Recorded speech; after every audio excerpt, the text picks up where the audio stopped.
Okay, welcome everybody to day 7 of our 12 days of Christmas. Thank you so much, everybody, for joining us again. Every guest I'm excited for, but our guest this evening is somebody I've newly started working with, although we've both been involved in this for a great long time. So I'm super excited personally for so many of my own questions. As is always the case, that's why I do this. You guys just happen to be along. This is completely self serving for me as well. But I love seeing all the smiles with those of you that are with me live. And then, even though I can't see your smiles, for those of you that are watching the recording, thank you to everybody that is tuning in to watch the recording when you miss it live. And I appreciate all of your comments on there as well. I do need to catch up with those. So be sure to like and follow and subscribe and do all those things and add comments so that we can continue to chit chat over there on YouTube. But again, guys, welcome to my silly little project that I started 3 years ago in an effort to kind of find something fun to do during this lag time between Christmas and New Year's, and of course, following after that, using the 12 days of Christmas merely as a theme, of course, to be able to facilitate these fun conversations with people in our industry. And then I say non industry, but as you've seen, everybody kind of ties in one way or another. So it's either textile or animal related, all good stuff. And again, I'm also excited to always try to bring to you guys new people, names that you might not know, things that you might not know about, because as makers, we're all creative, we're all interested in learning, and I appreciate all of the messages that you guys send me along the way on how much you are loving the programming and different guests and different things that are being talked about that resonate with you, especially with our guest the other night when we had Allie from Grateful Acres. So just know I see all your messages and keep them coming. Now, with that, of course, remember we've got a couple of things that I want to remind you guys about as we go through the 12 days of Christmas, because it can't just be programming. We got to throw lots of fun in, and some of the heavy meat and potatoes of our fun is just about to begin. So remember, through January 6th, which is our last day, now that's our wrap-up party, so hopefully you'll be able to join. We'll have a little bit of fun. Remember, we're going to have a trivia question for each guest. And then the first one to get those fast fingers and answer in the chat will, of course, win a tangible gift that we will be sending out to you. And then also, of course, one lucky winner is going to get this keepsake basket, which we're going to talk a little bit about as well.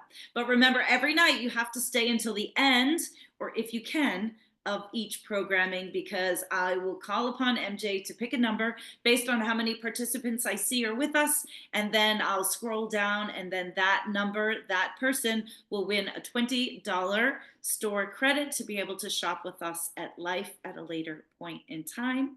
And so that's just, again, a little way to make it fun, having nightly giveaways, having week-long giveaways, and then of course, you know, we've got plenty of specials happening and we've got plenty of drops happening. So first, let me remind you guys, TDOC 2450. Of course, now we're in 25, so it doesn't really work, but we're not changing the code. So TDOC 2450 is going to get you 50% off our skincare through January 6th. So keep those orders coming. Now, I will know that you're part of TDOC when I see you use the coupon code, but it can't hurt. Remember, any order that you guys put in this week, try to drop TDOC in the comments, or it always makes me smile when I get your emails afterwards saying, somebody today, she was like, I was so excited to order, I forgot to put TDOC in the comments. So I will make sure. And if I know you, if I know your names and I know you've been here, I'll definitely hit you up and I got you. But there are lots of people that I'm unfamiliar with. So we want to make sure you get credit for that. Because remember, for every $10 that you spend, you get one ticket that is going to go in for the drawing for the keepsake basket. So got to be in it to win it, of course, but it only takes one ticket. So that is our one special. Now, on the other hand, remember, guys, already tonight is actually the last night if you want to join Kimberly and I for the Crafting with Cotswolds online class that we're doing next week on the 8th. We did open up that registration because actually we had quite a few people that were asking to jump in. So Kimberly felt okay with being able to take on more than the 20 we were looking for. And I think we're already up to about like 25 or so. I've kind of lost track. So if anybody still thinks they want to get in, it's going to close because I need to get those curls to you. And I was feverishly sorting curls, washing curls today. They're all over my kitchen table, trying to dry by the wood burning stove so I can get them off to everyone and finish up those orders. Remember, we also have the lecture series for Linda Courtwright, right? We've got that registration open. So that will get you in for tickets for the keepsake basket. And then, of course, thank you to everyone who has jumped on the soft launch for Kimberly and I's fourth Life and Rainbows knit along. Now that's going to tie into some of our conversations tonight because I am anxiously awaiting yarn to come back from MJ and Battenkill Fibers. So we're going to talk a little bit about that as well. And if you jump in on the soft launch, meaning you don't exactly know what it is, we know it's going to be a sweater or a cowl, we know it's going to be color work, but the rest of it is soon to come. But if you jump on ahead of time for the knit along, then you are going to be part of the VIP that's going to get the sneak peek of the yarns that will be available for it. And actually one I will be showing tonight. So what else do we have? I don't know. There's other things coming down the pipe. So tonight we're talking yarn. Tomorrow night, there's a dye collab dropping. The next night, we've got a new pattern dropping. And then the last night, I have to talk to Sarah. I'm not sure where we're at with things. So either we've got something cooking or something's going to be cooking and then come afterwards. So we've got jam-packed 4 nights left for the rest of our 12 days of Christmas. So last thing we want to show you, remind you, the keepsake basket. What is the keepsake basket? Remember, it is a little something from all of our guests, which actually I think is really cool. And so it's just a little something for you to remember the 12 days of Christmas. I haven't calculated the value, but it's got to be up there. And regardless, it's just priceless, really, for a little bit of something from all these people that you might or might otherwise not be able to access. So, of course, we've got sweatshirts, merch from some people. We've got that really cool backpack, drawstring backpack as well. Don't forget the highlight, apparently, for Linda Courtwright was the 4 boxes of Girl Scout cookies. If I got one more message today in my social media about Girl Scout cookies, that's a big topic. So again, apparently I just need to give you guys cookies and you're like super happy about things. So 4 boxes of Girl Scout cookies. We've got yarn. We've got the book from Linda Courtwright. We've got the 6-month subscription to her Sunday read. And then now to add to more yarn, MJ has generously donated 2 skeins. It's called Hudson by Hudson Valley Fibers. It feels lovely. It's a 50% alpaca, 50% Corriedale, a beautiful, beautiful natural gray, sourced and milled in New York State, which most of her stuff is, I guess, but we'll talk about that. It is coming in, it's 184 yards, 100 grams. So for me, we're going to look at this as, I think it looks like pretty much like a DK.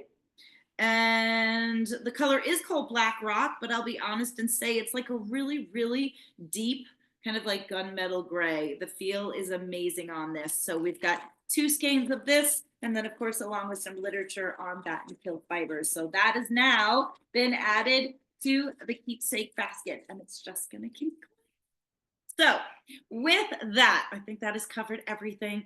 Erin will continue to remind you guys in the chat, of course, about all the things that we just talked about. So without further ado, I knew as soon as I started doing some work with MJ that I wanted to be able to ask her to be on as a guest, albeit it took me a little bit to get to that point. So just a big thank you to MJ. As soon as I asked her, she didn't even hesitate. I'm not even really sure if she asked what it was all about. I think I maybe just kind of like texted a little caption. You know, some people are a little more like, I don't really know what that is, what you want me to do. And MJ was like, whatever. I think she was also, because we agreed to do it on New Year's Day, whether or not you have that glass of wine with you or that drink with you. But I know she was like, is it all right if I come with a drink? I'm like, absolutely. That's what we do. I'm rehydrating today. So with that, all right, there you go. There you go. So I always like to leave the guests to be able to introduce themselves. I think my only precursor I want to say, of course, is that I've known MJ for quite some time. that's meant to be a compliment on both of our behalves. But I mean, when I mean, I think about days and days and of years ago, and we've crossed paths in many different ways. There's probably different reasons of maybe why I didn't initially use MJ's Mill. It doesn't matter that she's in New York State. It's not like it's really that close to me. Although these days I make that 5 hour drive quite regularly. I swear I've done it 4 times in the past month. And as soon as I get that phone call, I'll be doing it again. So, with that, I think I'll talk a little bit later or just in our conversations about how we've now ended up, working together, myself really as a customer. But I'm really focusing on also getting a little bit more involved more locally. I mean, New York State's weird. It's like I'm Long Island, you're upstate New York, and then there's New York City, and New York itself might as well be divided into like 3 sections because they're all so different and so unique. So just because she's in New York doesn't really mean she's any much closer to me. But so I'm excited to be able, MJ, I just hit ask to mute because I just noticed. I don't know why you're muted. No wonder you were so quiet. Wait, wait. I was fooling with you. Yeah, I oh, I was like, "Wait a minute." I was like, and she's being really quiet and really patient. Like, you could well, just I am now unmuted. Before I wasn't. there you go. Good. So, without further ado, so MJ, if somebody is like, "Who are you?" First of all, do you prefer to go by MJ? Or what Uh, do you Everyone seems to prefer I went by MJ. And so it's good. It's fine. It was my camp name when I went to Girl Scout camp. Uh, Girl Scout reference again? and so it's been my camp name. And if you had to sign a lot of things, Mary, Jean, Packer, your hand would cramp up. So same with typing, Mary and the two N's. So MJ is how I sign, and people just call me that. So it's fine. All right. Well, I always like to ask that, and I should not have made that assumption, but you're right. It just kind of just rolls off of the tongue. Although Mary Jean is obviously beautiful as well. So tell us who you are. Describe yourself. If somebody is like, how do you introduce yourself? Because you are a woman of many hats. If I think I stay busy.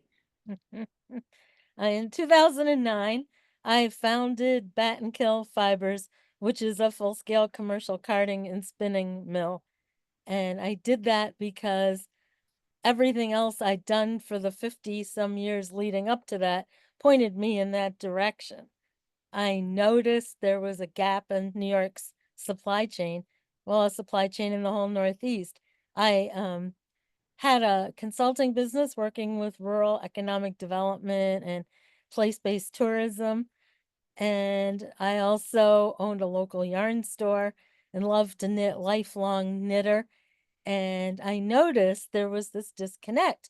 People would come into my store in Watkins Glen, New York, and ask for something local. And, we could find a few things, but they were from those kind of mills where you send your wool in and they send you yarn back in the box labeled yarn, white box, black letters, yarn, and there's your yarn in colors you didn't pick, in gauge you didn't pick.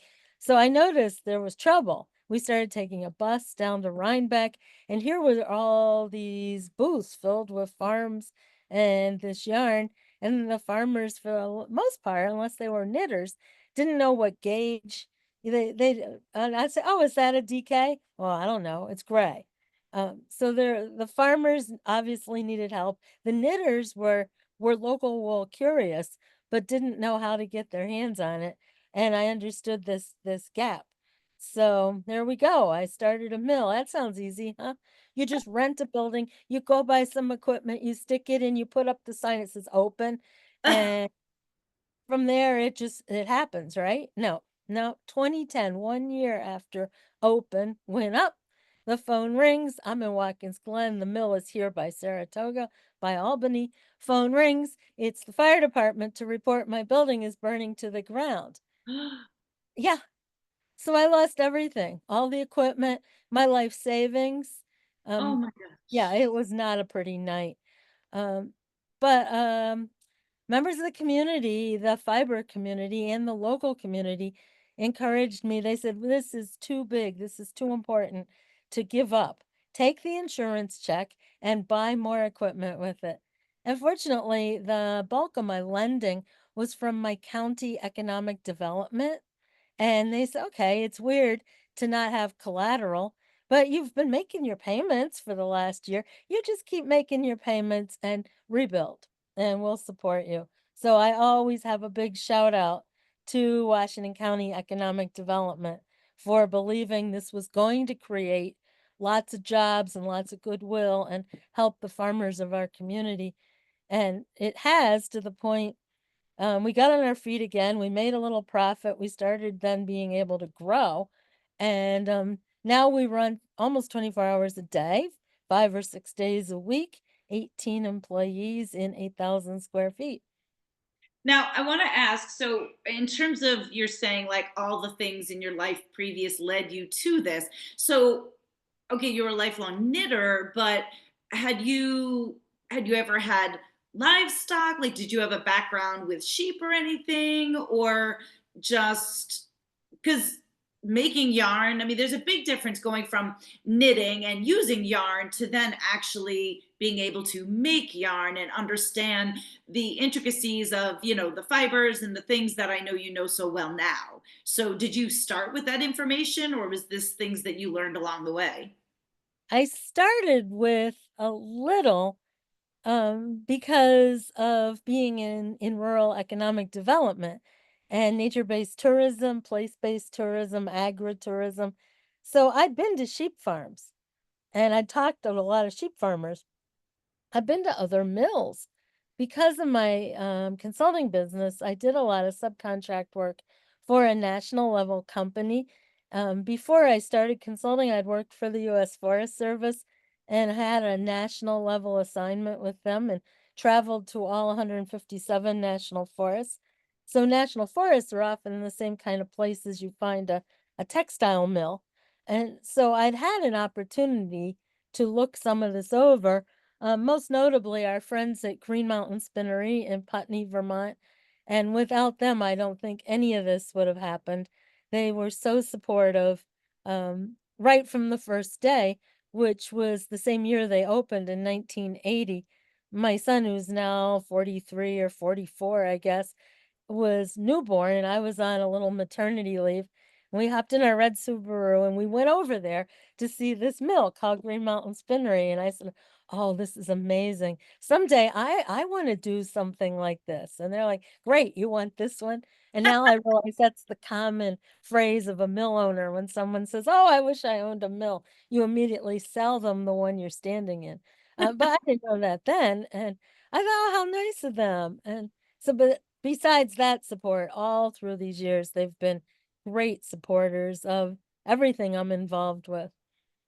Well, I mean, so when you put it so seemingly simply, that you've grown to what you are, 18 employees. I mean, we'll circle back because I'm just curious in terms of the role of each of, or the different things that people do. But knowing how long you've been in business, honestly, what would you say is the secret to that? Because I think one of the things that I've noticed, and really why I'm even here and pivoting and working with different people, and we were talking about this another night with another guest. I think COVID really affected a lot of people in a lot of ways. Now, that's not to say that mills didn't come and go, prior to, of course, but I feel like there's been a big shift. And I'm curious because I guess in my mind, I'm like, okay, maybe during COVID, people were home and they were really utilizing and sending fiber off, and maybe mills were able to like really flourish at that point. But it seems like there was almost this after effect, whether it was just people deciding, as many others did in different careers, like,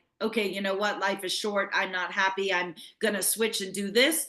Or I'm almost even wondering, was it based on economy? But I feel like the after effect of COVID has seemingly hit a lot of my farmer friends in terms of mills that they've always utilized that are no longer. And so I don't know, like, what are your thoughts? Like, have you seen that? And basically, really, like, what's been your secret to having continued for all these years? Did you feel anything after this? So does this resonate with you at all? Well, the first trend is not COVID. The first trend that affects where we are today is 9/11. Right. Okay. The trends in handwork makers starts with that. When Mhm. people sought solace, when they really hunkered down. Yeah. And so the nature of hunkering, turning inward, turning home, started with that, and knitting took a big Yeah. upswing, and that's when I opened a yarn store.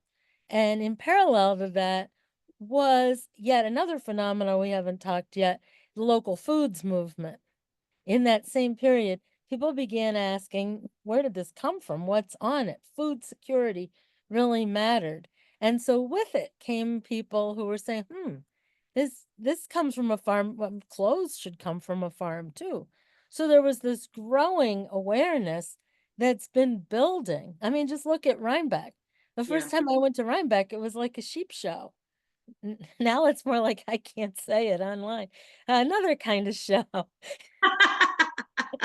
No, it definitely has changed. No, I Yeah. understand. Even though I didn't go in the early years, yes, I understand. But we love that kind of show because, of course, we all survive heavily off of it. Sure, it's very busy and it's also very hectic. Like, I'm sure there's people watching tonight who I've met, but I don't know I have because Oh, it's kind of exactly. hectic Yeah. in our booth at Rhinebeck. But anyhow, moving through this, what happened demographically is, as we know, handcraft is pretty much recession proof also, because in good times, people can splurge and buy a really nice skein of yarn or sweaters quantity. In harder times, they still have the comfort of knitting. I mean, compared to a new car or a second home or something, you can get a lot of comfort out of three or four skeins of yarn. So even in bad economic times, people are still buying yarn, and on goes this who made my clothes, who made my yarn. So then come COVID, what ended up happening is a lot of mill owners, myself included, were in that high risk category, 60 plus. I'm almost 70 now. And so a lot of my fellow mill owners are older than me. And we all sort of during that same period said, whoa, the, we've got maybe only have a few years to live, and we got these grandkids and this other lives. We got to find something else to do. And some mill owners said, okay, we'll sell. That's their retirement. Sell the equipment, sell the mailing list, sell the whatever, and we're done. In my case, because it was a second career, I felt it was sort of a legacy thing. And I set out trying to find somebody who might want to buy it as a business. And also, I felt obligated to my employees to not just say, "Oh, we're closing." And because of COVID, a few employees emerged that loved the business as much as me, and it was only their job. Tim and Angie were there every day. Um, Tim kept the machines running. Angie spun and plied, and I pin drafted.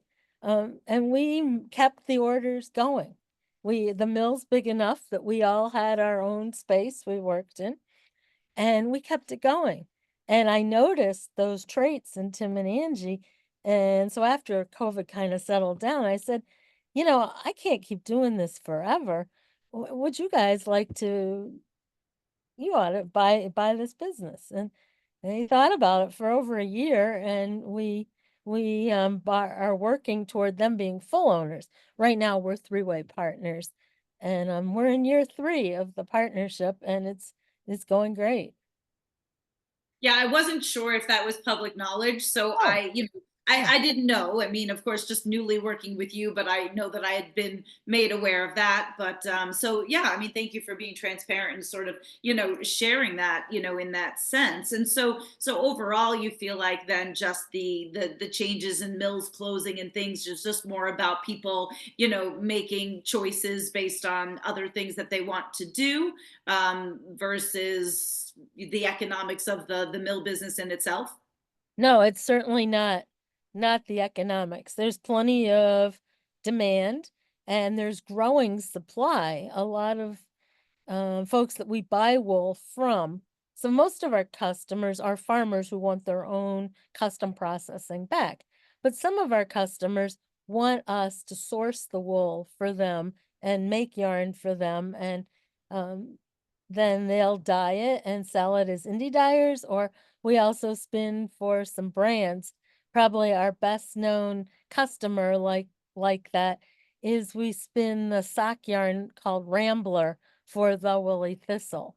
And they're known for um, kind of coarser wools from the British Isles. She's Scottish, and they import everything but this one yarn that we make for them.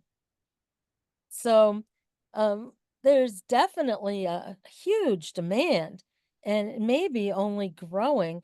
And that's tricky with mills closing Yeah. as we scramble to find more employees, more square footage, more hours in the day. Um, When you find those, you be sure to let me know. oh, yeah. Yeah. Well, no, it is, and I mean, I guess it's great to hear that. Again, just from the farmer side of things, it's I definitely hear a lot of frustrations from farmers that are in other areas where it's harder to come by, or whether it's not so much the resources. So it's kind of twofold. Like for instance, I shear for a lot of people, of course, and a lot of them are small flock owners, or a couple of animals here and there. So from their perspective, they look at what it costs to just have a couple of fleeces processed, and feel oftentimes it's cost prohibitive, which is understandable. And then on the other hand, I've got friends with larger flocks that maybe they can afford to process it, but they haven't developed their market yet. So then there's that scenario. And then of course the friends that have lost their mill, and maybe just frustrated and not looking elsewhere, or not wanting to, if they don't feel it's a benefit to them. So, Right. I mean, of course, all of these things I get sandwiched in the perspective that I have, and then also in terms of pivoting myself. One of the things that I love is with my community, at least, just kind of sharing transparency, I think is always so important, because as I always like to say to everybody, like, this is your yarn, right? Like, it's so easy to just go to the store, pick up a yarn, and happily knit away. But understanding the whole process that really goes behind it, especially for people who want to support local farms, small business, it's just not quite that simple. And so, my transition has been forced upon me in a sense, out of a similar change. But while it's always hard to embrace change, I am taking it full head on, and kind of using it as a great learning opportunity, and will continue to do so. So I'm glad that it's kind of landed me at this moment working with you. And I'm definitely going to continue to look at other opportunities, because I think it's great now for me to see how different people run their business, and how different yarns are made, and then continue to share that with people, so that if anything else, they just have a better perspective of Right. what they're working with. And some breeds of sheep do better at a mill like ours, which is worsted spun. And some breeds of sheep do better at a mill like Green Mountain Spinnery or Harrisville. Those are woolen spun. So explain that difference to folks. So in woolen spun, think Icelandic, think Alope, that's a little thick and thin and a little coarse. And what's happening is after the material is carded, it's cut into pencil roving and spun right from those little pencil rovings.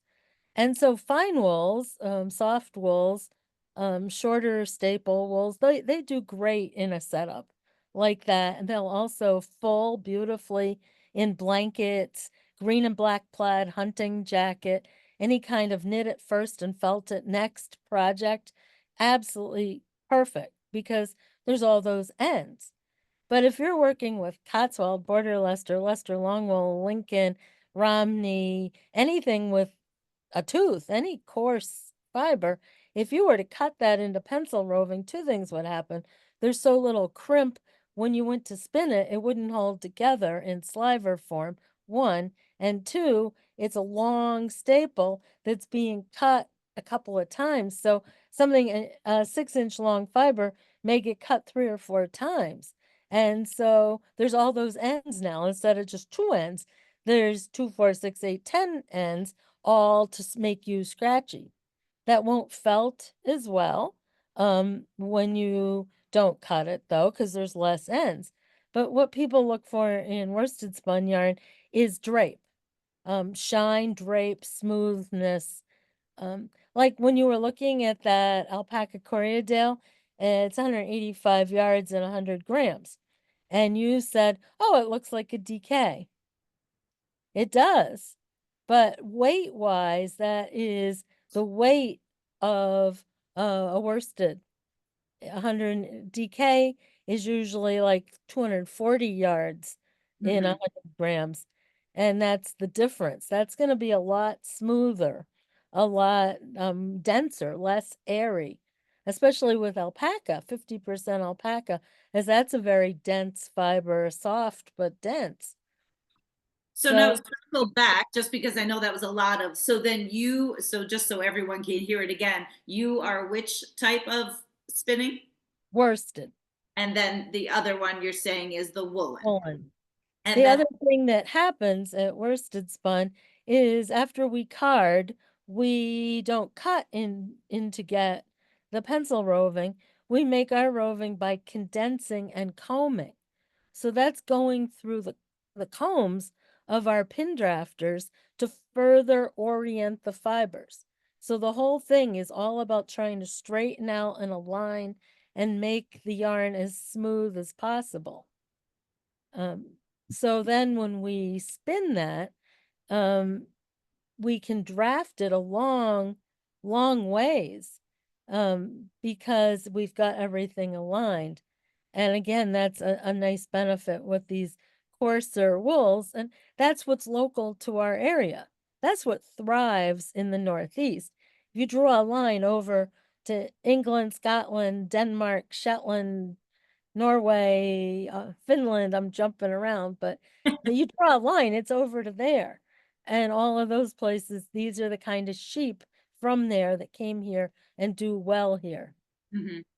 But now on the other hand, so if somebody comes to you, so like for instance, I mean, do you feel like this alpaca worked in this instance because it was blended with the Corriedale, which is something that you work with? Or I mean, are there ever breeds that you would just say to somebody, this probably won't work well here, or how do you work around that? Well, the biggest issue of breeds that we have to be careful with are short staple fiber because we have a pretty long draft in our spinner.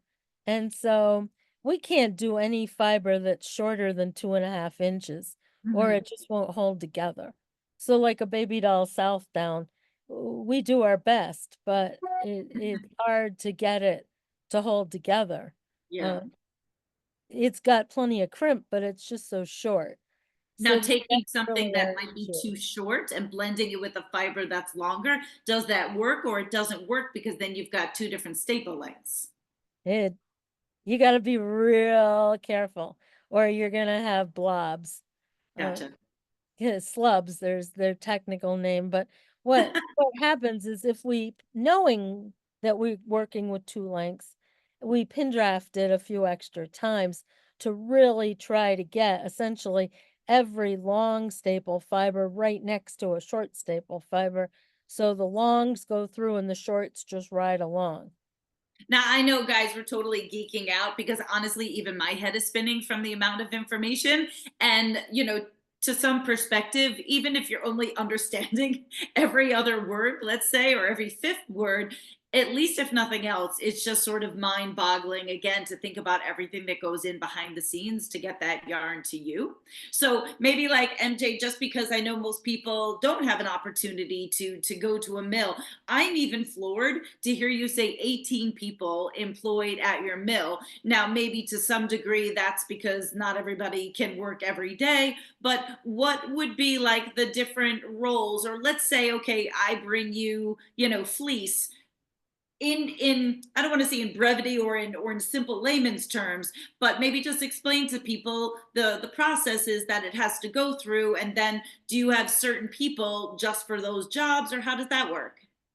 And it's also the person who does your invoice and the person who does quality control and dyes it and puts it in the box and makes the UPS label. It's the whole A to Z involved. But most people can run a couple of different machines, work in a couple of different departments. Like the wool sorters can also wash and pick, and some of them can maybe card, and pin drafters can sort a card, and spinners can ply. Pliers can spin, skein winders can make cones. Some skein winders can also spin. Dyers can only dye. Because it's a totally different piece of work. So everyone does a few jobs, are able to do a few jobs, but there's certainly people who specialize in one thing.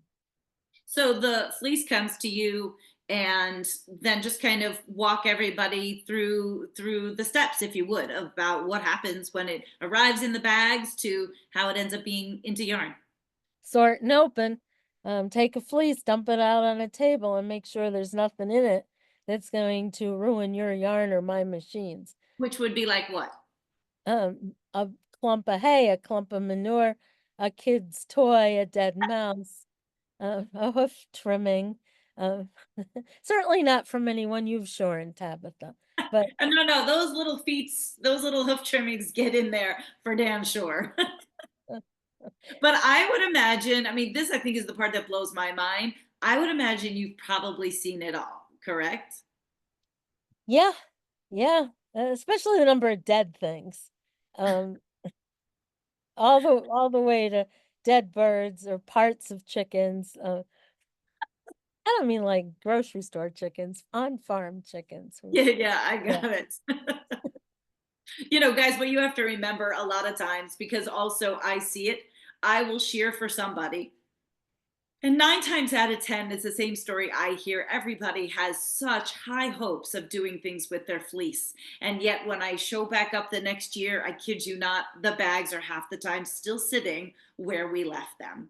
And so then you kind of wonder, well, how in the world are dead things getting in there? Because people are just keeping their fleeces, in their barn, shoved up in the hay loft, like who knows where.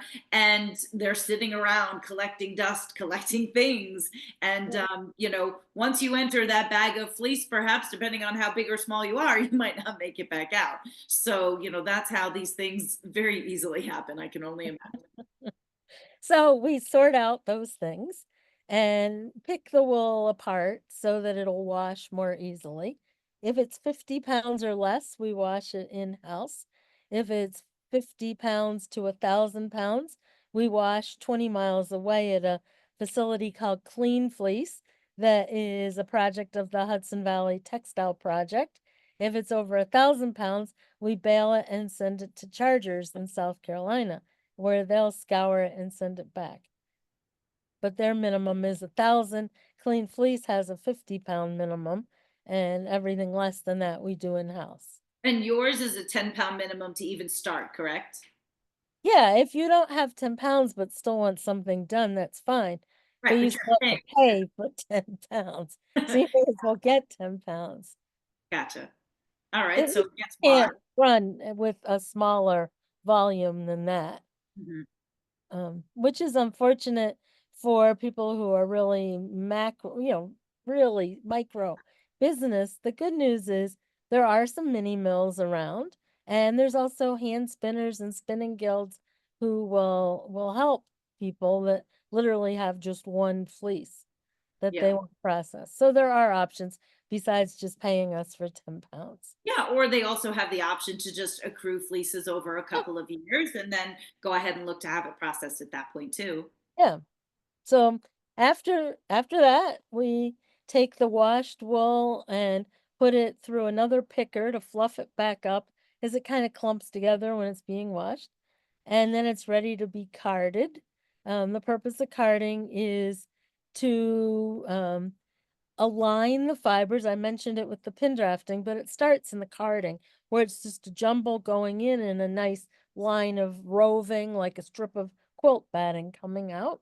And there's a video on our website, battenkillfibers.com, that people can go to and see me doing the 15-minute version of this live. Well, not live anymore, but walking through and pointing out what each machine does. And you'll also get to meet some of the people who work there, because they're at the various stations running their machines. So we go on to pin drafting to line the fiber, and then we put that on one of our 2 spinning frames. And once the single plies are made, then if it's going to be plied yarn, we ply them together, and then either skein winding for hand knit yarns or cone winding for weavers or knitting mills. Cool. And then And then that's it. That's And then, it.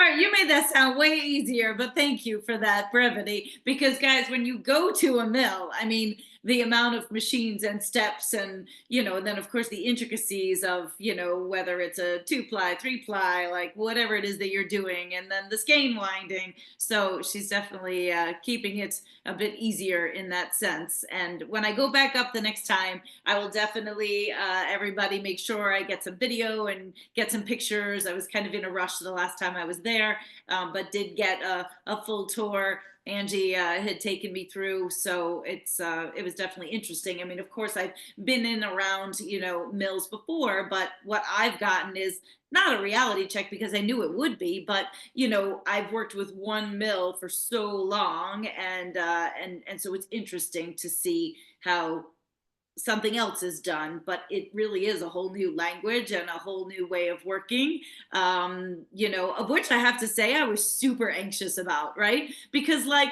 no, because I've been doing it for so long, but it was just like, I knew how I would send my fibers to that person. I knew they were used to the way I would send it. And, just in terms of knowing what other people are looking for in terms of how well skirted or this or that, like, you want to put your best foot forward, and I didn't take it lightly at all.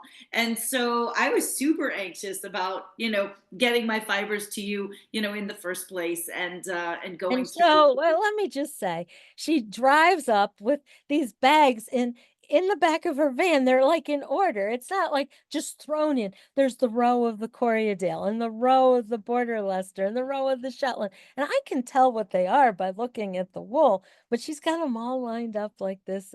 And so then she says, and here they are, and they're like pristine. And it's so funny that you were nervous because I thought you were like maybe really particular about things. No, it's almost like if you watch Seinfeld, it's like the soup Nazi. I wanted to make sure I had everything Yeah, ready to but go. you thought I was a soup Nazi.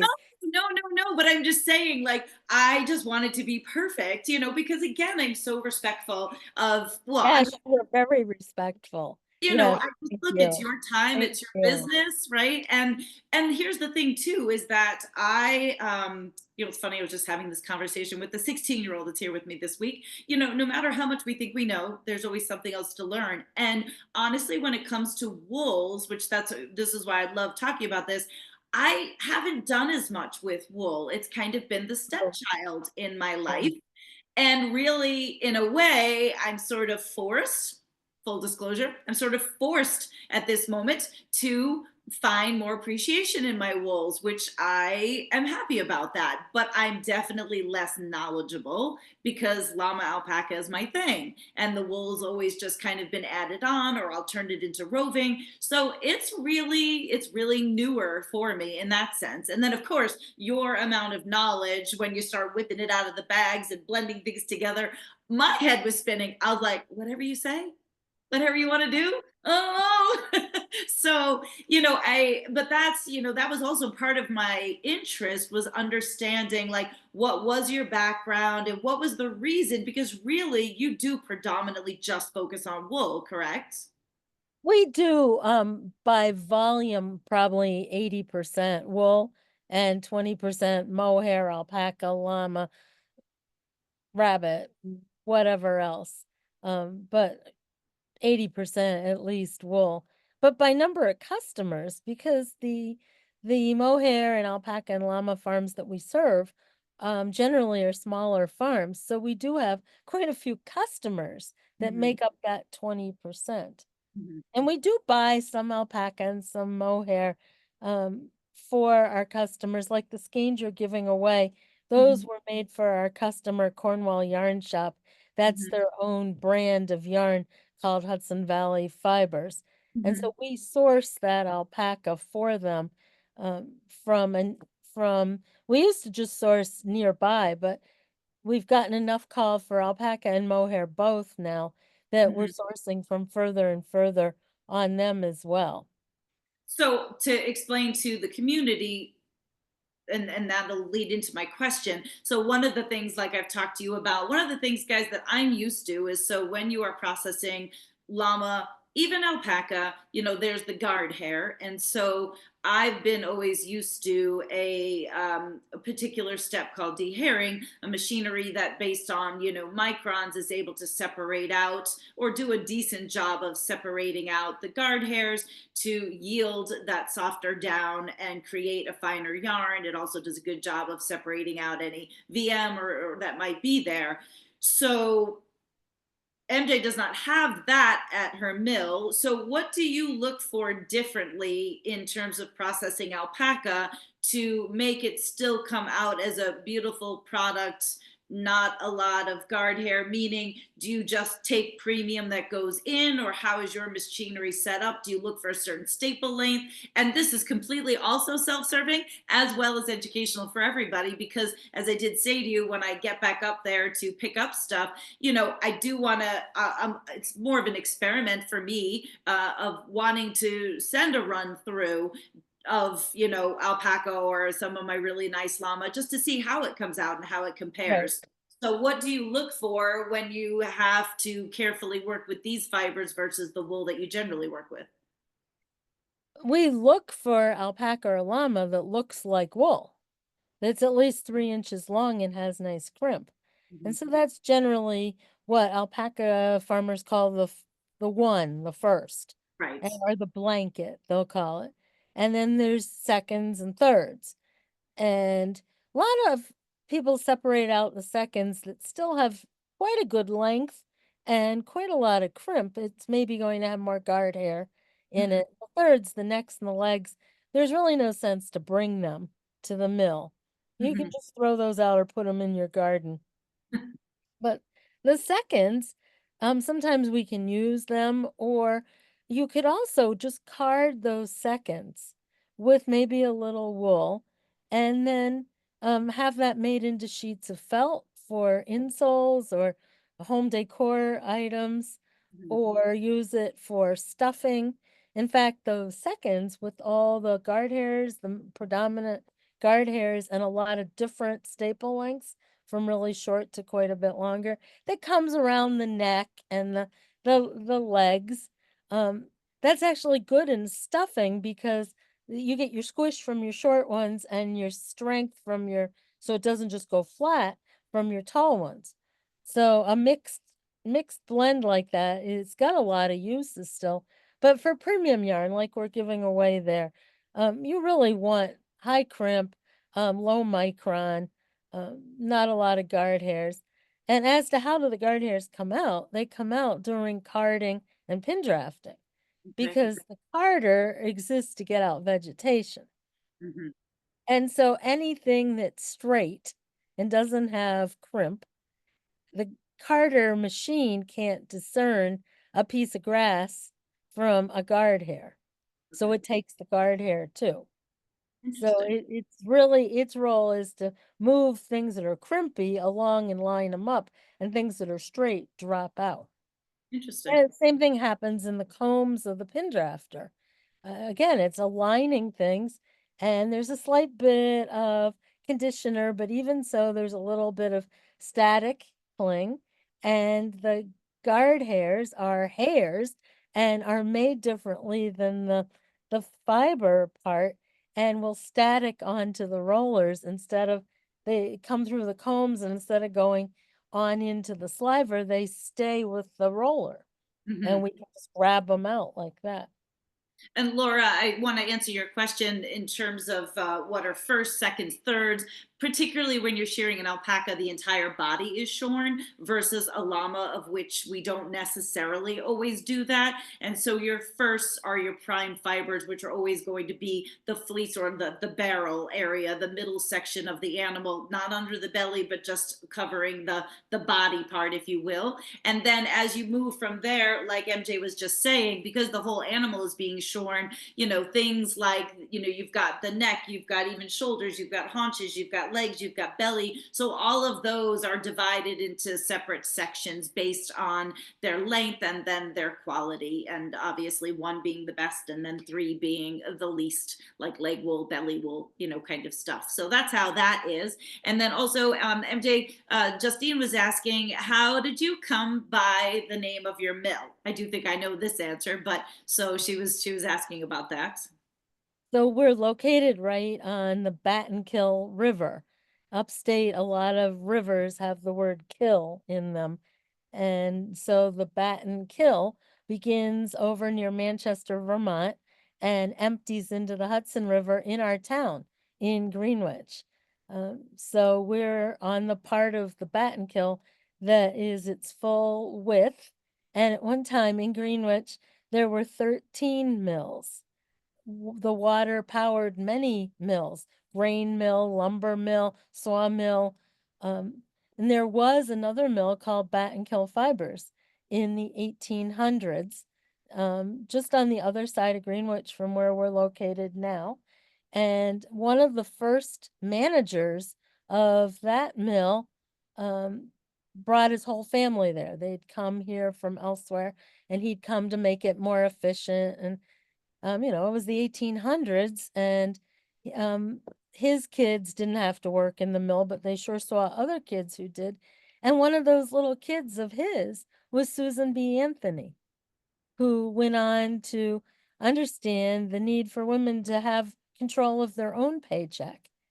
And she watched too many dads come at the end of the week and take the daughter's handed the money. Dad takes the money from the daughter. And she's like, wait, how does this work? I watched this girl, not much older than me, work in this mill all week. She doesn't get to keep it. The other thing, it's dangerous. This was before OSHA. We have guards on all our equipment. We have individual breaks for each spindle. So if a thread breaks coming from the fibers into the spinner, you just put your foot on the brake and that spindle stops and you fix it. But back in those days, this is why little girls worked in textile mills, because their fingers would fit in. And so I've certainly been jabbed. I've been grabbed before, but never lost a finger. But it was not uncommon for a little girl to lose a finger or two. Same thing. Dad comes to pick her up, and it said, "Oh, sweetheart, oh, you lost a finger." It's like boom, cuffing her and saying, "Now who's gonna marry you? You know how you're worthless. You're missing two fingers. Um, how are you gonna get another job? You lost two fingers." And so Susan B. Anthony saw all this. Interesting. Look at So that. we Just can out of a only single theorize question. I love that it. she was in the ages of 6 to 12 when she lived here. So we can only theorize those were really formative years for a young woman thinking of women's place in the world. And it may all have happened at the first Battenkill Fibers. So cool. I had no idea. I knew it was named after the river or for the area itself, but thank you so much for asking that question. So I'm glad we got that story out of it. So you never know what you're going to get out of these things. It's way better than saying, well, everything around here is called that, because it's true. The Battenkill Veterinarian, Battenkill Motors for used cars, Battenkill Dry Cleaners, Battenkill House of Pizza. I mean, Well, obviously, it's got a way better story attached to it, at least for those of us that are involved in, textiles and things like that. Um, I want to circle back. I have one particular question, again, also for myself. So when you were going back to talking about different types of fibers and the difference, because that was interesting in terms of like guard hairs being straight, because right, guard hairs we always say is like our gray hairs. They don't necessarily, go in where we want them to go when they're Yeah. standing up or yeah, but you've got the whole, I'm just not at that place of growing in a beautiful silver hair. You've got the whole thing going, which is great. But that was interesting to be able to picture the difference in those fibers and how they go through. So then how does something now, in terms of, like, for instance, the llamas that I breed and often work with, they're not the more traditional coarser fibers that have a bit more crinkle to it, if you will. They're these silkier fibers which kind of lack that crimp or crinkle, and so oftentimes straight. So is that pose a problem? Like, is that not something you usually see because of that? Well, we see it. We see Surrey alpaca too. And we Okay. see silky Gotland. We see Cotswold. We see things with 1 crimp per inch. Yeah. And the solution, if they're long enough, you just run it and it's fine. Okay. Because you all are hand spinners. I'm assuming you've all drafted something before and you understand that it's never spinning a single hair. It's always 10 or 12 strands or 20 or 30 strands. So there's always something if it's long enough to grab the neighbor. But you can't have short and no crimp. Then you run out of grab. So to solve that, we'll add some similar micron crimpy wool. So Hmm. if llama is 28 micron, we might add a Coriadale. If your Gotland is 30, we might just add some Romney to it. Hmm. And you also don't lose your color that way. Um, if it's very fine, then we'll add CVM or Cormo or Merino, depending on what color we're trying to match. Uh, Finn is a nice breed for adding. It's a similar staple length, and you get a lot of the alpaca colors with Finn, Hmm. also with Shetland, and then specifically with Gotland or any of these breeds that you can't have 100% in the US because they were imported and you can't import the animal, you only the semen, so they're bred on other varieties. If you can find out what their foundation flock is, just add a little more of that, and that gives you the crimp you need. Well, that's what I think is one of the interesting things too, with the mill that I was working with previously and still have the ability to, but what I've lost is the ability where I was also having fibers resourced for me. And again, I've always been transparent with all of my community, because one of the things that aggravated me when I first started this journey and I was working teaching spinning lessons in a yarn store, there was a particular company at the time, which I don't even see them anymore.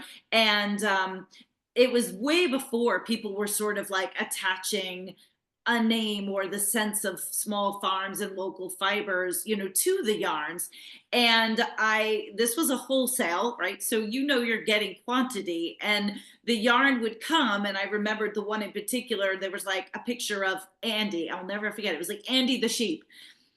But in my mind, and knowing what I know, of course, I'm like, there's no way. Like, Andy did not make all of this. And it wasn't like as if they tried to say this is a contributor. They were literally like, this is from Andy. I'm like, Andy must be damn big, and there must be a lot of Andys. Maybe the whole flock is named Andy. And it always aggravated me from the beginning that was.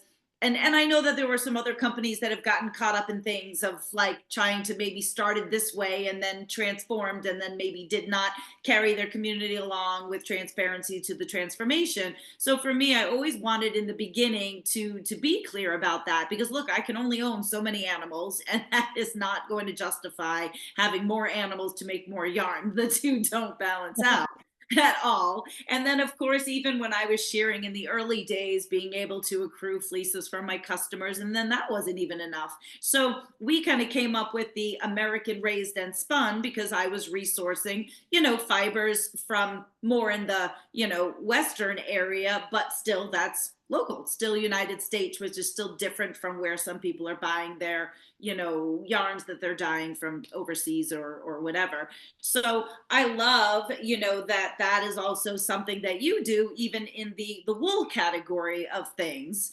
And but people are always amazed that there's people that own these animals but yet they don't do anything with the fleece. Or how is it that you like, so how can you explain that, or how do you work that on your end? Like, is that the case, these are people that raise these animals but yet have no interest in handling the wool? Like, how do you get your hands on all these different resources?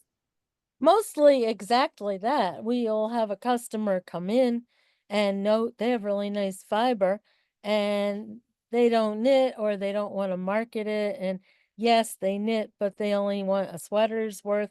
And I say, well, we'll be happy to barter for the rest of your clip. And sometimes we'll just run that whole job. Like they want 22 skeins, 10 Mhm, pounds. And they brought in 60. So we'll just run it all anyhow. And because what they want made is exactly what's a very popular yarn.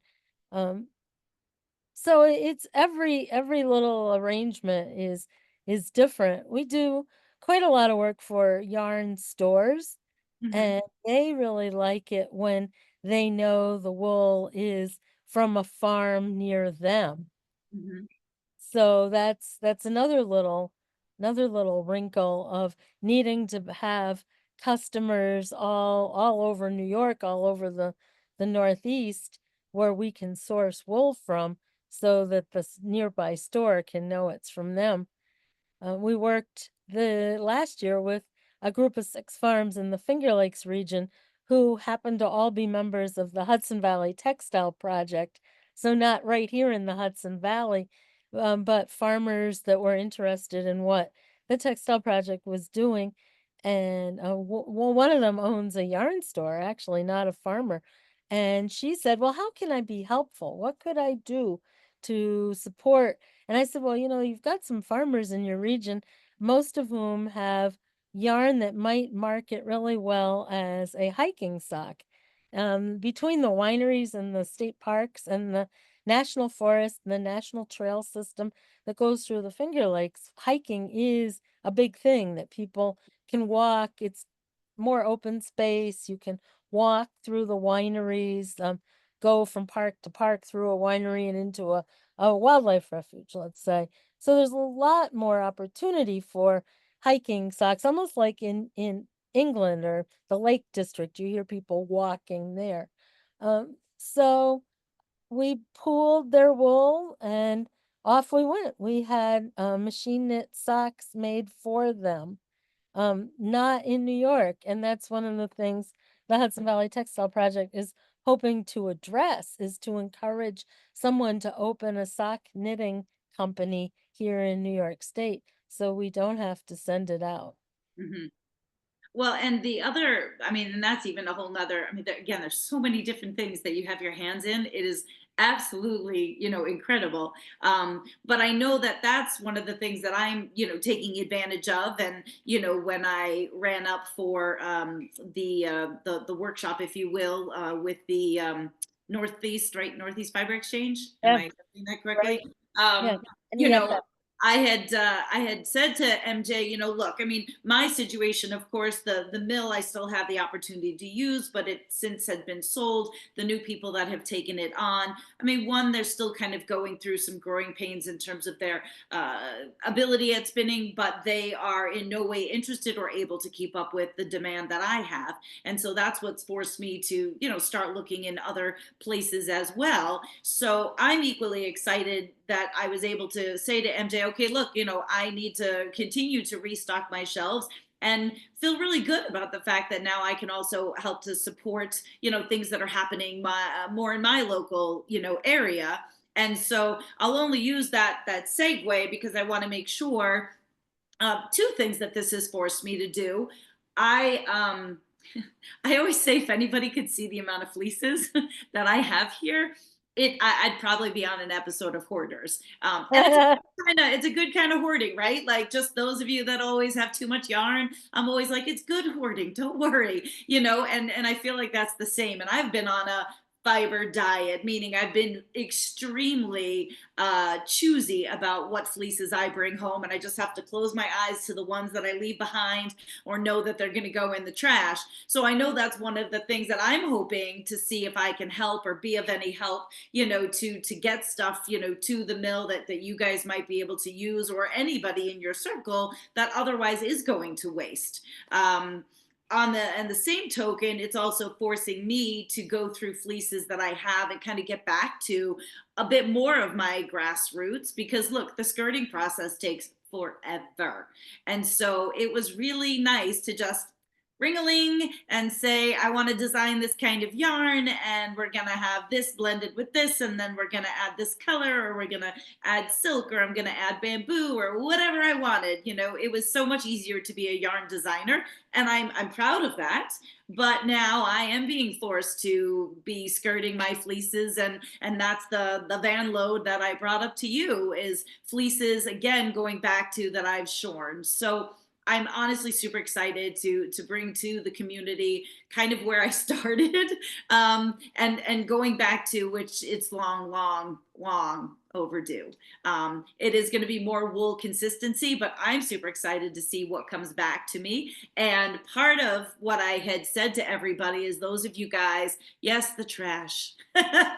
Part of what I said to all of you is, those of you that jump in for the knit along, Life and Rainbows, as a soft launch, you're going to have first access to what I get back from MJ that will be applied for it. And I'm also getting some dyed as well. So they've really been working with me to be able to satisfy my needs, educate me, give me some new options. So things are going to look different, right? And different's not always bad. We just kind of have to pivot and change and work with it. And I also want to give big props to MJ, because as also a new customer, I know she threw my stuff in there to get it done, because I had the Vogue deadline. I know, but these are all knitters. It's okay. Nobody here is fiber. They're not making yarn. But Fair. She bought a place in line last I April with yeah, a very generous donation she made to the Hudson Valley Textile Project at our annual summit. yes, We that is true. fundraiser a silent auction. You put a thing out on the table, and then people come along and hopefully bid more than it's worth, which Tabitha did graciously for custom processing at the mill. And that's And because I knew I wanted to get stuff to you and work with you. So I'm like, well, this is great. It goes for a good cause. And so, yes, I did secure that. That was last April. It feels like forever ago. And see, we're so all, you I didn't did. jump ahead in No, but line. I feel like, I don't know, I guess because I forget about that, honestly, so I do forget about that. But I know you guys are still working hard to help me meet my deadline. With that though, I do want to also let you guys know, even though there's not pictures there, and certainly might want to wait, or look, I'm going to encourage you guys all to start trying new things with me. So before we jump on to other things, there are two yarns that I also grabbed from MJ. It was like doing a drug deal, but it was a yarn deal out of the back of her car, literally. And so, that's how it goes down. And I basically said to her, look, these are some things that I'm looking for, and particular weights. So I bought another big batch, but then actually sent it back with her, because also getting that dyed as well too. But which actually I forgot about that. But these are two yarns so guys, I'm calling them sport weight because they resonate with my sport weight. MJ refers to them as a DK. So I'm just trying to use that language because people are used to my yarns being a little chunkier anyway as a sport. But the white skein here, this is all Romney, which actually I made sure to wear this. This is a cute little jacket, guys, called the Gold Coast Classic jacket. It's a lacework piece done by Brooke Nico eons of years ago. This is actually made from my two Romneys, who I do still Oh, have, Jack and Jill. They are now 15. So, and this was from their early days. So, one, that's how old this piece is and holds up beautifully. And again, many of you are my yarn snobs, as I lovingly call you. I know I've created you, and it's very apparent when you run down the line of yarns and people are touching, and then as soon as you touch wool, I see your faces change. Well, we are all going to find a new way to embrace different textures, and this is up against my skin, but it's also held up. This has got to be like at least 12 years old.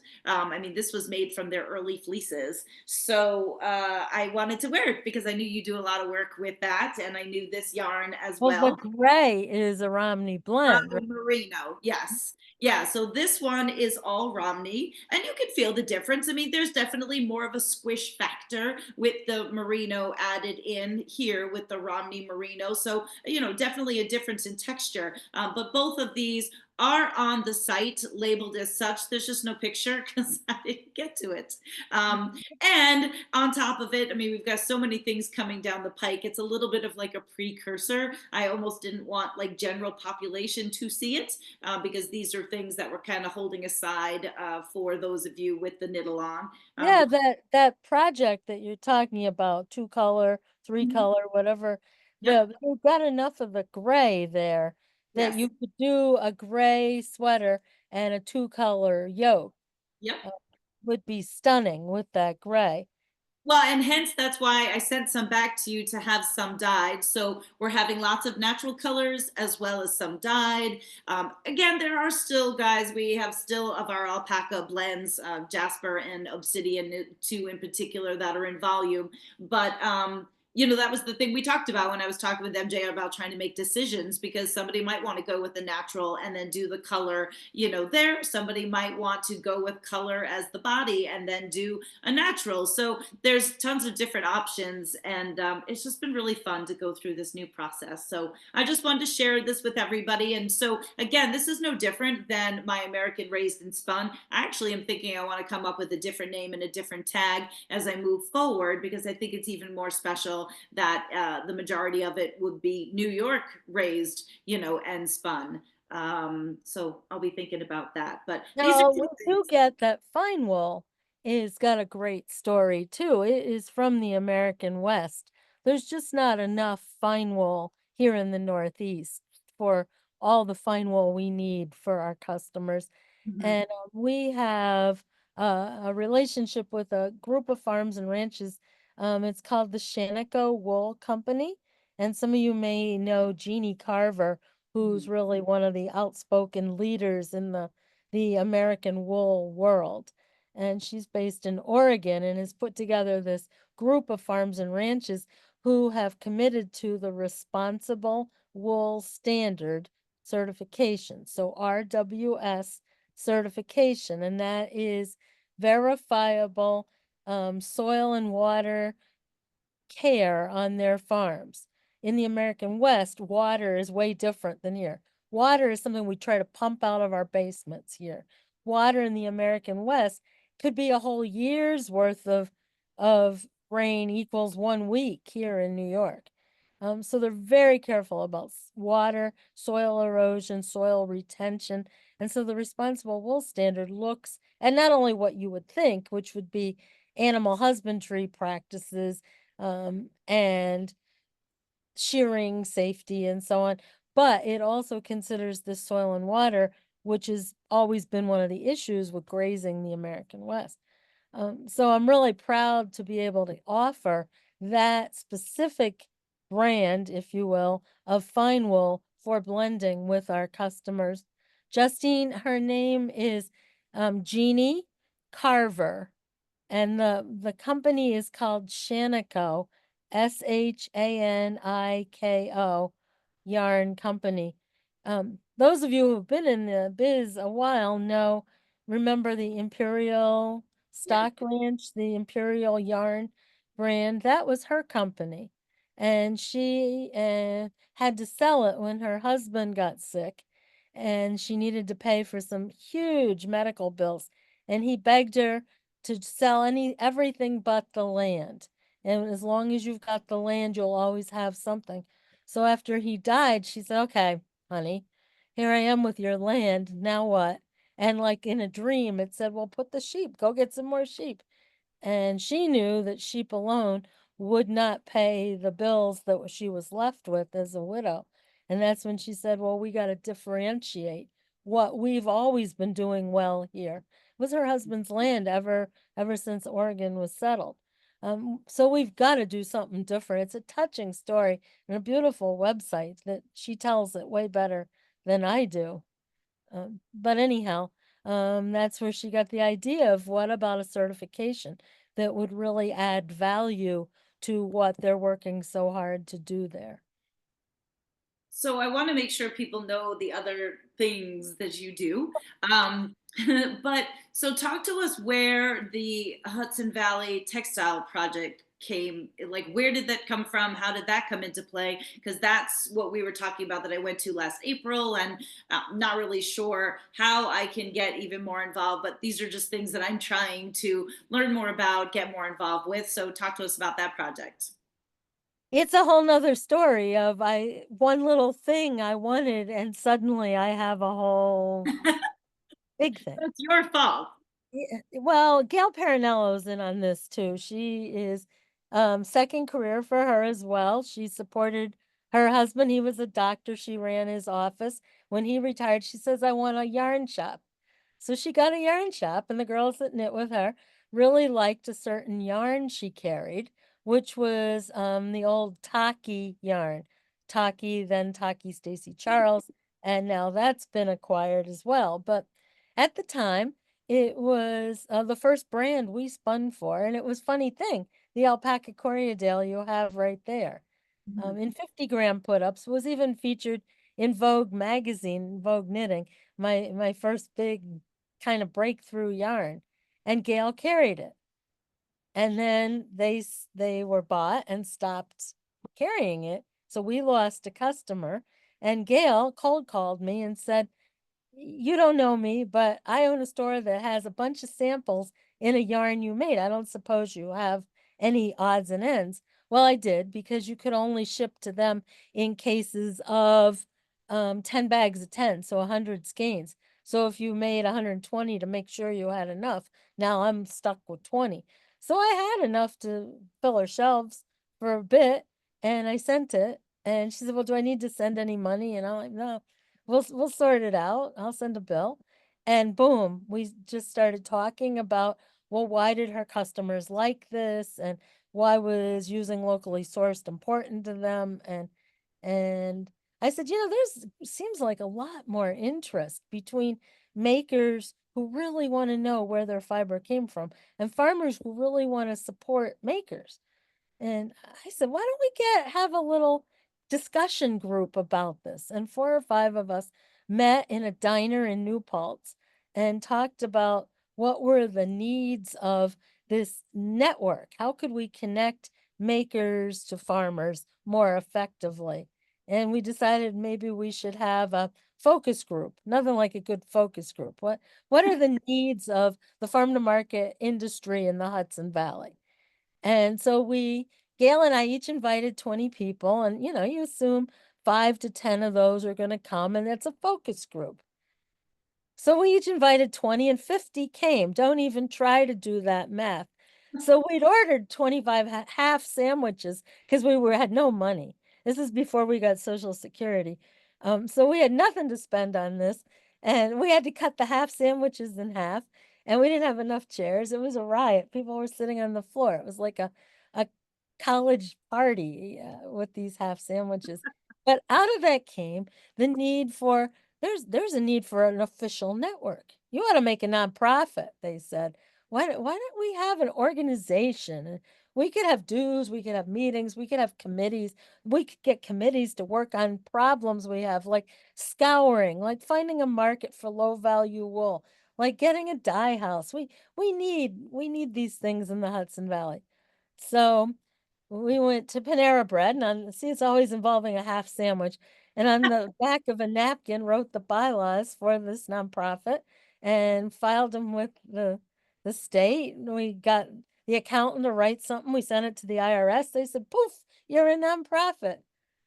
And that's how it started. And then we started inviting well-known people to be our speakers at our annual summit. This year, the summit is April 9th in Kingston, and Isabella Rossellini, who is also a sheep farmer, will be our keynote speaker. So we've kind of grown. Last year, 120 people came to the summit. How Um, many years has it been? seven, Okay. 7 years. Yeah. Well, the seventh annual summit, because one year we didn't do anything at all for the summit because of the COVID. We Mhm. had uh, paid the deposit on a place to have a summit, but we had to cancel. Um, so we never did try that venue. We got it in our back pocket. Um, And so then what sort of things, I mean, of course, I'm privy to, but in terms of how does it function? Who can access it or benefit from it or well, the summit, like all the things you benefit from in a nonprofit, is to benefit the whole community, but is guided by and greatest benefit is for a member. So anyone can come to the summit, but just what it costs to come, you may as well become a member because then you're saving money as membership members come for less money.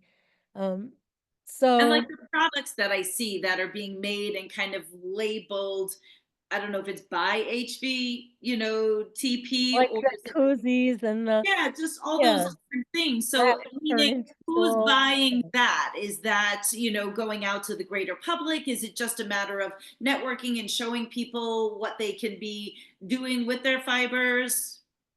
No, it's a fundraiser Mhm, for the textile project and mhm. also for there's 2 tiers. You can buy 1 wraps per inch tool at retail. You can buy 12 wraps per inch tools at wholesale. So like a yarn shop owner or somebody with a booth at a festival who Mhm. thinks it'd be cool to have a wraps per inch tool at their booth can buy the HVTP branded wraps per inch tool and sell it at their booth at a festival. But it's a way of getting something unique like that to offer without having to buy 144. You only have to buy 12.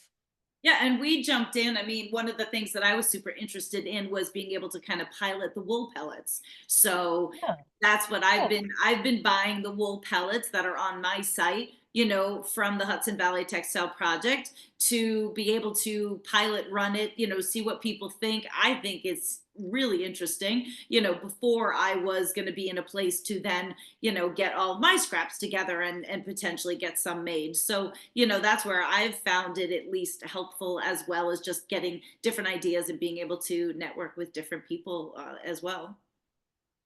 So you never know what we're going to come up with next. We've been offered a booth at Vogue Knitting Live, which is pretty exciting. And 5 or 6 of our members will be having their yarns in it and helping to staff it. But it's mainly an educational space to talk about the benefits of local fiber. So that's pretty exciting to go from Vogue Knitting, when they first started, kinda looking askance even at Taki Stacy Charles about why would they wanna feature this local yarn to now giving booth space for the Hudson Valley Textile Project.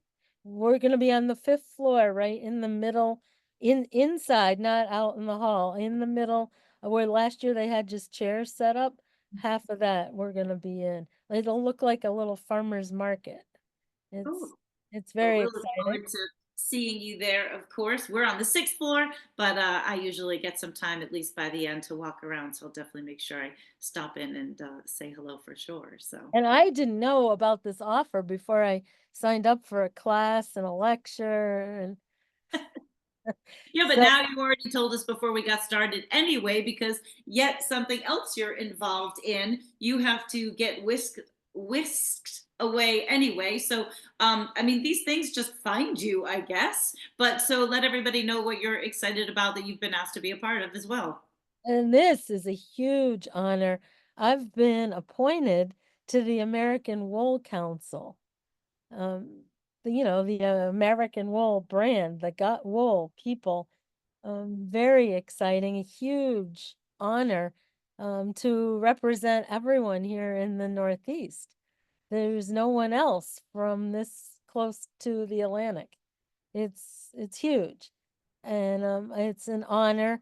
One of my customers, this is how things happen in my life. One of my customers also happens to be retired from the US military, where he bought uniforms made out of American wool for service members to wear, and got to know the sheep industry at a national scale very well. So when he retired from the service, he came home to his farm to start raising sheep, but also stayed active with the American Sheep Industry Association. And he noted the Wool Council seemed like it was missing the voice of the East because things are very different here. The size, there's many more farms, but with many fewer sheep per farm. Different breeds that we talked about at the beginning of the call. And Mhm. so my customer nominated me to serve on this council, and um, they said yes. So now it's the council meets twice a year. This is our first big annual meeting. The other is a field visit to mills or farms. And so this is our big annual meeting, and they've invited me to speak under the heading of, so what is happening in New York? So I guess this is good practice. We could just play the YouTube for them, huh? Hey, absolutely. I mean, and it's great, that that there is going to be representation, right? Because it is different, like you said. But it's great that they're acknowledging. And I often wonder, but I mean, when somebody like yourself has been involved for so long, and obviously networking and so many different people that know you, undoubtedly that's how these things fall in your lap. Like, for instance, what or how did you end up getting involved in that rug wool project? So I'm not even exactly, all I remember is, didn't you say you had to get a minimum of 10,000 pounds Yeah. and a maximum of 20,000 pounds to somebody in Georgia? Was that? Yep. Yeah, this is Yep. how things happen. And Tabitha had a role in that too. You're starting to appear in all these stories. Uh, where this one involved, those kind of summer days where it's already 90 something by 9 in the morning. We met in the Walmart parking lot in Newburgh. It was again this drug deal scenario, only instead of just our SUVs, we're driving box trucks. And we moved the wool from hers to mine while the Ulster County Sheriff's got his binoculars on us. What are those girls doing? Uh, So Tabitha graciously found me some additional wool to hit our, in the end, we shipped a little over 11,000. So we were fine. Well, But yeah, how and again, part of that, and look, I think I mean, the comical part of it is, I mean, yes, I did involve one other farm who had some fleeces sitting around. The other non-comical part was that probably if I brought you, actually, I brought you more than I got paid for 1,000 pounds of wool. Now, mind you, look, it wasn't a lot of money, but let's just talk about the fact that, first of all, I had 1,000 pounds of wool sitting around that I honestly had no other use for. Probably when I got around to cleaning out my many areas of which they are stored, it would have been stuff that honestly I would have otherwise probably thrown out, whether it wasn't, the quality I was looking for, or had been sitting around too long, or whatever the case may be. So for me, that was also found money, not to mention I'm a very goal orientated girl. So this had me scrambling through 3 different locations and clearing out. And now the wool section of my cargo trailer, because yes, I have a cargo trailer full of fleeces, the wool section part is clean and now it's reorganized, all thanks to MJ. So I'm excited about that. But so cool. I think part of it that I'm excited about is just like you were saying, that part of the Hudson Valley Textile Project, and looking at ways to utilize wools that otherwise don't have like a purpose in life. So this was a perfect example, and these were going to And wait till you somebody hear who, how we got this. yeah, So you know how early on I said if it's 1,000 pounds or more, we send it to Chargers in South right, Carolina. right, yeah, And later on, I said we buy this RWS, this fine wool from the American West. Well, we get it through Chargers. They ship it to Chargers, who scours it and combs it, and we buy the comb top from okay. Chargers.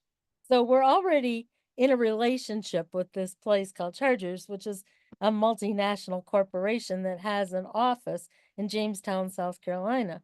So the rug people in Georgia, they call the Chargers and they say, "Whoa, we're looking for this really coarse gray or white, off-white, whatever you got. Gotta be coarse because we're making rugs with it." And Chargers said, "Well, we don't have anything like that. But y'all ever heard of Battenkill fibers? They make Battenkill into about 8 syllables." I call down there, and the gal that answers the phone, I've been doing business with them for 15 years now. And so she answers, and I say, "Hi, it's Mary Jean from Battenkill Fibers." And she said, "I could tell." And I said, "What do you mean?" And she says, "Well, y'all have quite an accent." And I think I have no accent at all. And she says, "You're talking quite fast." And so we've obviously formed a good relationship. So when the rug company called them, they said, "Well, you want Battenkill fibers? We see these big bales of coarse gray wool coming down here from them for other reasons all the time." So we got a cold call from this new brand that was developing a full American made line of rugs. They're beautiful, beautiful rugs. And that's where they've been getting their wool ever since from sheep farms in the Northeast. Have you seen the finished product? Only online. I've never seen one in person. Do you know what the like It's called Cecil Home. Cicil Home. cool. And so is this something that they do every year, or this was just a one-time project for We've done you? it 3 years now. Okay. Yeah. All right, well, I'm gonna have to find me some more coarse wool. But Yeah. how in the world do you ship 11,000 pounds of wool? What does that look like? It's 35 bales. We So have when a you say a machine. bale, I mean I've sort of seen it. I mean I understand it, but other people might just be thinking like a bale of hay. So do you have the equipment? You have a baler. So explain what that is. So a baler is you've seen it at the grocery store out back where they compress the cardboard boxes and bundle them up to ship them more easily.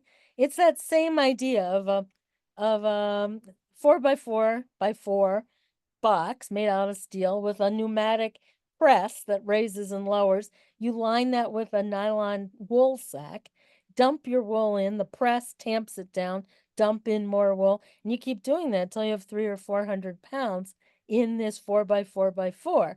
Then you open the door of your little metal box and pull out your 300 or 400 pound bale With onto your what? pallet jack, not onto your toes. I'm just like, yeah, with what? Who pulls that out? The girls at Clean Fleece, they're tough as nails. They have Unbelievable. they have a little pry bar they stick in, and the skinny one, she lifts her feet right off the floor, and that is enough weight for the other one to pull it. And Incredible. And then is this like UPS, FedEx? Like, have to order a dedicated truck. So we okay. work with a freight management company, Oh and my, they send a truck, and almost invariably, it's somebody that didn't want to haul back down south empty. So mhm. it's somebody who's based in the South, independent trucker, who works through all these freight companies to find their next load. And so they're shocked when they arrive and they see what they're taking back down south. At that point, some of them have indicated they'd rather ride home empty because this has an aroma to it that you and I don't even notice. I love it. Yeah. But the last few have been a little surprised. Um, It's that good hearty sheepy smell, right? yes, yeah, and so we just load the 35 bales into a tractor trailer and close the door and it drives away. Amazing. Did you ever think that you would be involved in all these different things when you said you were going to start a mill? No, not all this interstate commerce and speaking at the American Sheep Council annual meeting and have booth at Vogue Knitting. No, no, I really thought we were going to help farmers who needed a market and knitters who wanted to dabble in local fiber. That was all the further this went. When I applied for the first $300,000, I told them I was going to create 5 jobs. And look what you've done. Yeah. I had no idea all of this would follow. Or there is one more business and then we'll have covered them all. I have a tour company and I Wait, you take have a what? a tour company. I take people on knitting trips. It's called Battenkill Textile Tours, and we travel all over the world. I'm just home from Germany with 24 people, and earlier in the fall, 28 of us went to Norway. We went up to Nova Scotia in June.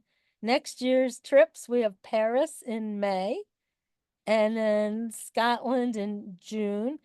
We're going to Sweden and Helsinki in September, October, and then in November we're going to Barcelona Knits, which is the Rhinebeck of Europe, When are you doing that in November. one? Oh, interesting. Now, I have to tell you, this one I had I did not know this one at all. I had Well, not. it started before I had the mill. This Okay. was how I had the feedback from local people. I was trying to go to farms and drive people around the Finger Lakes and show them farms that they could buy knitting yarn from. And then they'd say, "Oh, where did you have this yarn made?" And they said in Maine or wherever. And they said, "Oh, is this from your sheep?" Well, no, not really. And that's when I understood there might be a demand. So I Mhm. started that business in 2006 with a grant from New York State Department of Agriculture, who wanted to promote agritourism. And I took that down to the Chamber of Commerce and leveraged it dollar for dollar with an I Love New York grant. So I had enough money to take ads in Vogue Knitting and Interweave Knits Mhm. uh, that showed what it looked like in the Finger Lakes, and 25 people came. It's sort of like this half sandwich thing.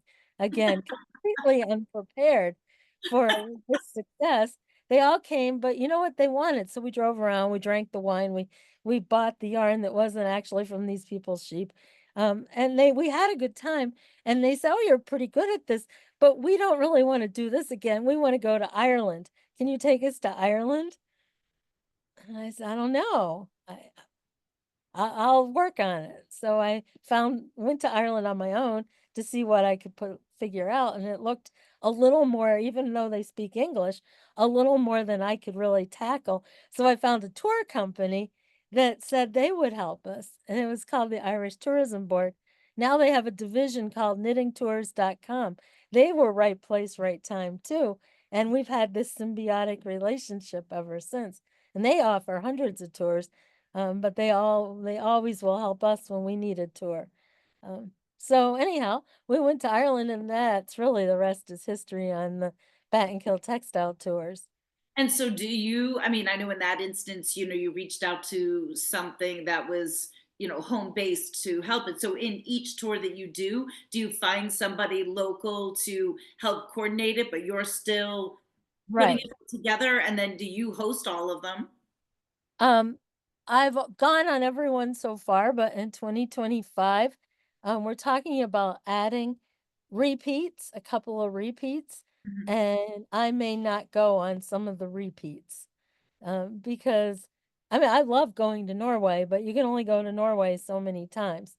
And same with Scotland. Although we have a new partner in Scotland, we're going with Corinne from the Woolly Thistle. Again, we started making her yarn and it was a big hit. And then I was selling the Norway trip, and I thought, the people who watch her YouTube might want to go on a trip with me. So I asked her if I could come on her show and talk about my trips. And I did get a few people for Norway, but what I really got were all these people saying, well, we don't want to go anywhere but Scotland, and we only want to go there if Corinne's coming too. So, There you go. so what about you all 43 of you? Where do you want to go? And we'll Well, get Tabitha to be our host and explain everything to you, and I'll just organize your trip. let's do something to South America. We got to tie in the llamas Oh, somehow. yeah. As long as I don't have to go above about 5,000 feet. Other than that, I'll take y'all anywhere. Well, we went to Taos, New Mexico one time, and I had elevation sickness so bad it broke a piece of plaque in my artery loose and it got jammed in my heart, and I had to have a stent or I would have died. Oh So my word. I really don't want to get elevation sickness again. All right, we won't do that to you for sure. And it's funny again, like every time I arrive at this, and those of you that have been with me every evening, like, right, how many different ways do all of our different guests like intertwine? I mean, we just got done with you know Linda Court, right, from Wildfibers? Yeah. So I mean, she was my guest last night. She last year, her and I rang in the new year together also, and I've been doing work with her, over the years. And of course, she bases, since COVID, some of the trips are still continuing, but, she's pivoted and had to change and do different things. And so I do a lecture series with her, but, she still talks about her traveling, but due to some health issues, she's had to kind of curb that a little bit, also. But I mean, just in terms of her talking about her trips and different things, I mean, it's so, so, so interesting. But it's like, what a way to look to combine the two of those, right? Because she doesn't really focus on the knitting part of things. She just focuses on the animals and the communities and the culture and that part of the textiles. So it's kind of an interesting blend of the two, of which, like I said, I had no idea that you did this. So super We've cool. taken some amazing knitting classes. We sat with the ladies in Estonia and right there in Hapsalu, learning how to make Hapsalu lace right from the ladies who knit it and sell it. We Beautiful. went to Shetland right into the church basement. And here comes the gal who's going to teach our class with an old Star Wars school folder that one of her sons didn't too cool for Star Wars anymore. And in it, drawn out, red, blue, red, blue, red, blue for color work or whatever, on graph paper that said McLeod's Lumber Yard. She said, oh, my husband brings this home from work. So here is this famous Fair Isle knitting, Shetland stranded colorwork knitting. And these women who have made a livelihood out of this colorwork knitting, and they're charting it not on some fancy computer program, on graph paper from the lumberyard where their husband works. That's amazing. Amazing. It But is those amazing. kind of real, authentic experiences are just make so much difference in our kind of travel. And you can't get that experience without being part of a group. Yeah. In Ireland, we got to see this Aran sweater collection from the first known Aran sweater, and how they used to just knit the body and then later on add the cuffs and the waistband, because the guys are going to mess that up. They're going to get that caught in something and the cuff's going to get all yuck. And so they make it last so they can just unknit it off and knit on a new cuff. There you go, honey, back to work.